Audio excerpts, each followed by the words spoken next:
କନ୍ଧମାଳ ଜିଲ୍ଲା Nuagaon block ବାଲିଗଡାଠାରେ Christian ଆତ୍ମୀୟ ଉଦ୍ଦୀପନା ସଭା ଆୟୋଜନ କରିଥିଲା ଜିଲ୍ଲା ଖ୍ରୀଷ୍ଟିଆନ ମିଳିତ ମଣ୍ଡଳୀ। ଏହି ସଭାରେ ମୁଖ୍ୟ ବକ୍ତା ଭାବେ ହିନ୍ଦୁ ବେଶରେ ଗେରୁଆ ବସ୍ତ୍ର ପରିଧାନ କରି ଜଣେ ଖ୍ରୀଷ୍ଟ ଧର୍ମ ପାଷ୍ଟର ଯୋଗ ଦେଇଥିଲେ। ପାଷ୍ଟର ନିତ୍ୟାନନ୍ଦ ମଧ୍ୟପ୍ରଦେଶରୁ ଗେରୁଆ ବସ୍ତ୍ର ପରିଧାନ କରି ସନାତନୀ ବାବା ବୋଲି କହିଥିଲେ। ଜଣେ ସନାତନୀ ହିନ୍ଦୁ ଖ୍ରୀଷ୍ଟିଆନ ମଞ୍ଚରେ ବକ୍ତା ଭାବେ କେମିତି ନିମନ୍ତ୍ରିତ ହୋଇଥିଲେ ଏହାକୁ ନେଇ ଅନ୍ତରାଷ୍ଟ୍ରୀୟ ହିନ୍ଦୁ ପରିଷଦ ଏବଂ ରାଷ୍ଟ୍ରୀୟ ବଜରଙ୍ଗ ଦଳ ସ୍ୱର ଉଠାଇଥିଲା। କନ୍ଧମାଳ ଏସ୍ପିଙ୍କ ନିର୍ଦ୍ଦେଶ କ୍ରମେ ପୋଲିସ ତଦନ୍ତ କରି ଜାଣିବାକୁ ପାଇଥିଲା କୌଣସି ସନାତନୀ ବାବା ନୁହନ୍ତି, ସେ ଜଣେ ଖ୍ରୀଷ୍ଟିଆନ ପାଷ୍ଟର। କନ୍ଧମାଳ ପୋଲିସ ପ୍ରଶାସନ ସେହି ଧୁଙ୍ଗୀ ଛଦ୍ମବେଶୀ ବାବାଙ୍କ ଗେରୁଆ ବସ୍ତ୍ର ଉତାରି ଧଳା ବସ୍ତ୍ର ପରିଧାନ କରାଇ ସେହି ପାଷ୍ଟରଙ୍କୁ ରାଜ୍ୟ ବାହାରକୁ ପଠାଇ ଦେଇଛି। ସମସ୍ତଙ୍କୁ ପ୍ରଭୁ ଯୀଶୁଖ୍ରୀଷ୍ଟଙ୍କ ମଧୁମୟ ନାମରେ ମୋର ଆନ୍ତରିକ ନମସ୍କାର। ଖ୍ରୀଷ୍ଟରେ ପ୍ରିୟ ଭାଇ ଏବଂ ଭଉଣୀମାନେ, ଆଜି ଏକ ବହୁତ ବଡ଼ ଖବର ନେଇକି ମୁଁ ଆପଣଙ୍କ ପାଖକୁ ଆସିଅଛି। ନିତ୍ୟାନନ୍ଦ ସାଧୁ ନିତ୍ୟାନନ୍ଦକୁ ଆପଣମାନେ କେତେ ଜଣ ଜାଣିଛନ୍ତି? ଆପଣ ଥମ୍ବନେଲରେ ଯାହାକୁ ଦେଖିଲେ ସିଏ ହେଉଛନ୍ତି ସାଧୁ ନିତ୍ୟାନନ୍ଦ। ଆଉ ସିଏ ରାଜ୍ୟ ରାଜ୍ୟକୁ ଯାଇକି ସେ ସୁସମାଚାର ପ୍ରଚାର କରନ୍ତି। ଅନେକ ଷ୍ଟେଜ୍ ପ୍ରୋଗ୍ରାମରେ ମଧ୍ୟ ତାଙ୍କୁ ସୁଯୋଗ ଦିଆଯାଏ। ସେ କ'ଣ କରନ୍ତି? ବାକ୍ୟ ପ୍ରଚାର କରନ୍ତି, ନିଜର ସାକ୍ଷ୍ୟକୁ ପ୍ରଦାନ କରନ୍ତି।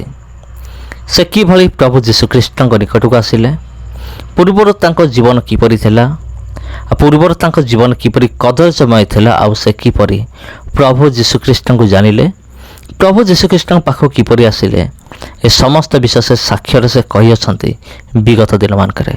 ଆଉ ବହୁତ ଜାଗାରୁ ତାଙ୍କୁ ନିମନ୍ତ୍ରଣ ଆସେ। ନିମନ୍ତ୍ରଣ ପାଇକି ସେ ଜାଗାକୁ ଯାଆନ୍ତି। ଜାଗାକୁ ଗଲା ପରେ ଆଉ ସେଠି ସେ ସୁସମାଚାର ପ୍ରଚାର କରନ୍ତି। ତାଙ୍କର ଯେତେ ସବୁ ପ୍ରୋଗ୍ରାମ ଗୁଡ଼ିକ ରହିଅଛି ଆପଣ ଦେଖିବେ, ସେ ନିଜର ସାକ୍ଷ୍ୟ ସେ ନ ଦେଇକି ସେ ରହିପାରନ୍ତି ନାହିଁ। କିନ୍ତୁ ଏଥିରେ ଖ୍ରୀଷ୍ଟ ବିରୋଧୀମାନଙ୍କ ଗୋଟେ ପ୍ରୋବ୍ଲେମ୍ ହେଲା। ପ୍ରୋବ୍ଲେମ୍ଟା କ'ଣ?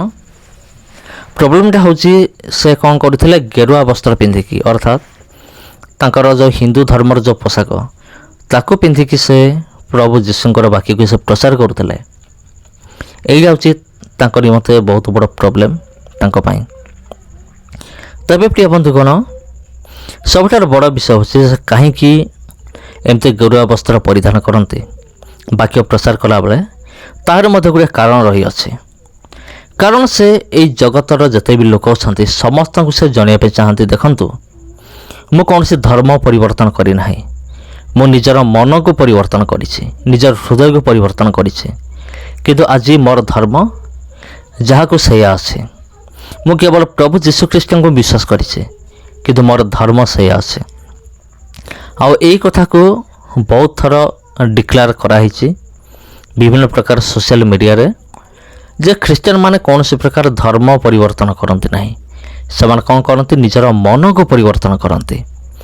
ତେବେ ଖ୍ରୀଷ୍ଟରେ ପ୍ରିୟ ଭାଇ ଭଉଣୀମାନେ, ତେବେ ହୁଏତ ମୁଁ ଜାଣେ ନାହିଁ ସେ ଗେରୁଆ ବସ୍ତ୍ର ପରିଧାନ କରିକି ଆଉ ସେ ଖ୍ରୀଷ୍ଟ ବିରୋଧୀମାନଙ୍କ ନଜରରେ ସେ କେମିତି, ଆଉ ସେଟା ମୁଁ କ୍ଲିଅର କହିପାରିବି ନାହିଁ।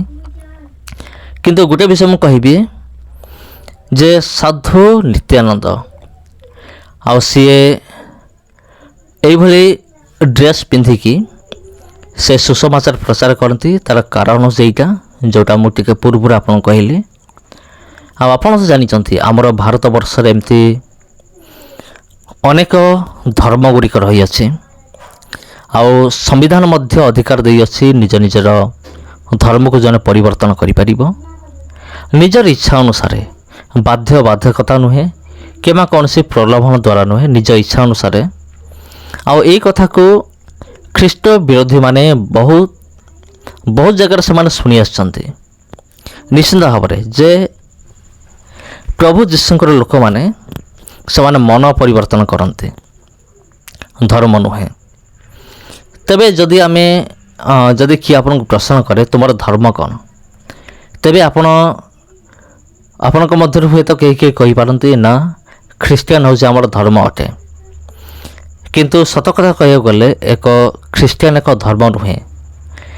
ଖ୍ରୀଷ୍ଟିଆନ ଯେଉଁ ଶବ୍ଦଟା ରହିଅଛି ଇଏ ହେଉଛି ଏକ ବିଶ୍ୱାସ ଅଟେ, କୌଣସି ଧର୍ମ ନୁହେଁ। ମୁଁ ମଧ୍ୟ ଏପରିକି ଅନେକ ପ୍ରଭୁଙ୍କର ଦାସମାନେ ସେମାନେ ଖ୍ରୀଷ୍ଟିଆନ ଯେଉଁ ଶବ୍ଦଟାକୁ ଧର୍ମ ଭାବରେ ସେମାନେ ନିଅନ୍ତି ନାହିଁ। ଖ୍ରୀଷ୍ଟିଆନ କୌଣସି ଏକ ଧର୍ମ ନୁହେଁ। ଖ୍ରୀଷ୍ଟିଆନ ହେଉଛି ଏକ ବିଶ୍ୱାସ। ତେବେ ଖ୍ରୀଷ୍ଟିଆନ ଶବ୍ଦର ଅର୍ଥ କ'ଣ? ଅନେକ ବିରୋଧୀମାନେ ସେମାନେ କହନ୍ତି, ଦେଖରେ ସେ ଖ୍ରୀଷ୍ଟିଆନ ହେଇଗଲା, ଦେଖରେ ସେ ଖ୍ରୀଷ୍ଟିଆନ ହେଇଗଲା। କିନ୍ତୁ ଖ୍ରୀଷ୍ଟିଆନ ଶବ୍ଦର ଅର୍ଥ ହିଁ ସେମାନଙ୍କୁ ଜଣା ନାହିଁ। ଖ୍ରୀଷ୍ଟିଆନ ମାନେ କ'ଣ? ଖାଲି କ'ଣ ନା ଖ୍ରୀଷ୍ଟିଆନ ହେଇଗଲା, ଖ୍ରୀଷ୍ଟିଆନ ହେଇଗଲା। ତେବେ ହୁଏତ ମୋତେ ପ୍ରଶ୍ନ ଅନେକ ପଚାରି ପାରନ୍ତି, ତୁମେ ହେଲେ କହିଦିଅ ଖ୍ରୀଷ୍ଟିଆନ ଶବ୍ଦର ଅର୍ଥ କ'ଣ? ଖ୍ରୀଷ୍ଟିଆନ ଶବ୍ଦର ଅର୍ଥ ହେଉଛି ଖ୍ରୀଷ୍ଟଙ୍କୁ ଯିଏ ଅନୁସରଣ କରେ ସିଏ ହେଉଛି ଖ୍ରୀଷ୍ଟିଆନ। ପ୍ରଭୁ ଯୀଶୁଖ୍ରୀଷ୍ଟଙ୍କୁ ଯିଏ ଅନୁସରଣ କରେ ସିଏ ହେଉଛି ଖ୍ରୀଷ୍ଟିଆନ। ଜଣେ କେମିତି ଅନୁସରଣ କରିବ? ପ୍ରଭୁ ଯୀଶୁଖ୍ରୀଷ୍ଟଙ୍କର ଯେତେ ସବୁ ନୀତି ଆଦର୍ଶ ସେ ମାନୁଥିବ, ପ୍ରଭୁ ଯୀଶୁଖ୍ରୀଷ୍ଟଙ୍କର ଗୁଣଗୁଡ଼ିକ, ଚରିତ୍ର ତା'ର ଭିତରେ ପ୍ରତିଫଳିତ ହେଉଥିବ, ସିଏ ହେଉଛି ପ୍ରକୃତରେ ଖ୍ରୀଷ୍ଟିଆନ। ଅନେକ ଭାବନ୍ତି ଯେ ଯେଉଁ ଖ୍ରୀଷ୍ଟିଆନ ଲୋକମାନଙ୍କ ବାପ୍ତିସ୍ମ ପ୍ରୋଗ୍ରାମ ହୁଏ, ଖାଲି ବୁଡ଼ିକି ଉଠିଗଲେ ସେ ହେଇଗଲା ଖ୍ରୀଷ୍ଟିଆନ। ସେମିତି ନୁହେଁ। ଅନେକ ତ ଜାଗାରେ ଏମିତି ଜଣାପଡ଼ିଛି ଯେତେବେଳେ ବାପ୍ତିସ୍ମ ଦିଆ ହୁଏ ସେତେବେଳେ ବିରୋଧୀମାନେ ସେ ଜାଗାକୁ ବି ପଳେଇ ଆସନ୍ତି। ଦେଖ ଏଠି ଧର୍ମ ପରିବର୍ତ୍ତନ କାର୍ଯ୍ୟ ଚାଲିଛି। ଏଇଟା ବିଲକୁଲ ବି ଭୁଲ ଧାରଣା ଅଟେ। ଜଣେ କେତେବେଳେ ଖ୍ରୀଷ୍ଟିଆନ ହେବ? ଯେତେବେଳେ ସେ ସମ୍ପୂର୍ଣ୍ଣ ରୂପେ ପ୍ରଭୁ ଯୀଶୁଖ୍ରୀଷ୍ଟଙ୍କୁ ଅନୁସରଣ କରିବ। ସେ କେମିତି ଅନୁସରଣ କରିବ? ପ୍ରଭୁ ଯୀଶୁଖ୍ରୀଷ୍ଟଙ୍କର ଗୁଣ ଚରିତ୍ର ତା ମଧ୍ୟରେ ପ୍ରତିଫଳିତ ହେଉଥିବ। ପ୍ରଭୁ ଯୀଶୁଖ୍ରୀଷ୍ଟ କେମିତି ଥିଲେ, ତାଙ୍କ ଜୀବନ କିପରି ଥିଲା, ତାଙ୍କର ଚାଲିଚଳନ କିପରି ଥିଲା, ଆଉ ସେମିତି ତା ଜୀବନ ହେବା ଦରକାର। ତେବେ ସିଏ ହେଉଛି ଖ୍ରୀଷ୍ଟିଆନ। ସମସ୍ତେ ଖ୍ରୀଷ୍ଟିଆନ ନୁହନ୍ତି। ବାପ୍ତିସ୍ମ ନେଇଗଲେ ଜଣେ ଖ୍ରୀଷ୍ଟିଆନ ହେଇଯାଏ ନାହିଁ। ଜଣେ ଯେତେବେଳେ ମନ ପରିବର୍ତ୍ତନ କରେ, ଯେତେବେଳେ ପ୍ରଭୁ ଯୀଶୁଖ୍ରୀଷ୍ଟଙ୍କ ସଦୃଶ ସେ ଆଚରଣ କରେ, ସେତେବେଳେ ଆମେ ତାକୁ କହୁ ଯେ ଇଏ ହେଉଛି ଖ୍ରୀଷ୍ଟିଆନ। ତେବେ ଖ୍ରୀଷ୍ଟରେ ପ୍ରିୟ ଭାଇ ଏବଂ ଭଉଣୀମାନେ, ଖ୍ରୀଷ୍ଟିଆନ ଶବ୍ଦକୁ ନେଇକି ଆପଣଙ୍କର ମନରେ କ'ଣ ଧାରଣା ଅଛି?